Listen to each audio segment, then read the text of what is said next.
আসসালামু আলাইকুম রহমতুল্লাহ। বর্তমান সোশ্যাল মিডিয়াতে বাচ্চা নিয়ে টিকটক ভিডিও করা এক ধরনের ট্রেন্ড হয়ে গেছে। শুধুমাত্র সোশ্যাল মিডিয়াতে না, ফেসবুকে, ইউটিউবে, টিকটকে সব জায়গায় একই অবস্থা। আমি বুঝি না ভাই, মরার ইচ্ছা থাকলে আপনারা নিজেরা মরেন, বাচ্চাদের ভবিষ্যৎ কেন মারছেন? নাকি নিজেরা ভাইরালের হাতিয়ার হিসেবে বাচ্চাদেরকে ইউজ করছেন? হতে পারে আপনারা আমার এখন এই প্রশ্নের জবাবে আপনাদের একটা যুক্তিগত ব্যাপার খাটতে পারে, সেটা হলো গিয়ে আমরা ভিডিওগুলো স্মৃতি হিসাবে রাখছি। এগুলো স্মৃতি, বাচ্চারা যদি এই সমস্ত ভিডিও বড় হইয়া দেখে আপনাদের ভিডিওর উপরে থুতু তো ফেলবেই, সাথে বোনাস হিসাবে বমি করবে। বর্তমান সোশ্যাল মিডিয়াতে মেয়েরা যে কি মনে করে নিজেদেরকে, এখন মা মানে মা হয়ে যায়। কারো পেট থেকে সন্তান জন্ম নিলেই সে মা হয় না। মা হতে 3টা বৈশিষ্ট্য লাগে।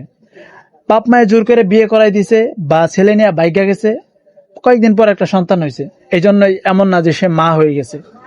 এখনকার মা হওয়া তো আরো বেশি সহজ। এখন একটু ব্যথা উঠলেই পেট ম্যাট কাইটটা মাইটটা বের করে ফেলে। আচ্ছা যাই হোক, সেগুলো বললে হয়তো কপিরাইট স্ট্রাইক বা অন্য স্ট্রাইক আসতে পারে ভিডিওতে, এই জন্য আমি বিস্তারিত বললাম না। তো যাই হোক, এটা আপনাদের একটা ট্রেন্ড হয়ে গেছে। আমি জানি না এই সমস্ত নোংরামি কেন বাংলাদেশের ট্রেন্ড হয়। শুধুমাত্র এটা বাংলাদেশেরই ট্রেন্ড দেখি, অন্য অন্য কান্ট্রিতে এরকম দেখি না। ভারত তো পুরো টিকটক ভ্যান্ড, সেখানে আর এগুলো হবে না। তো আপনাদের বোঝানোর সাথে ভিডিওটি যদি ভালো লেগে থাকে তাহলে অবশ্যই লাইক, কমেন্ট, শেয়ার, সাবস্ক্রাইব করে পাশে থাকতে পারেন।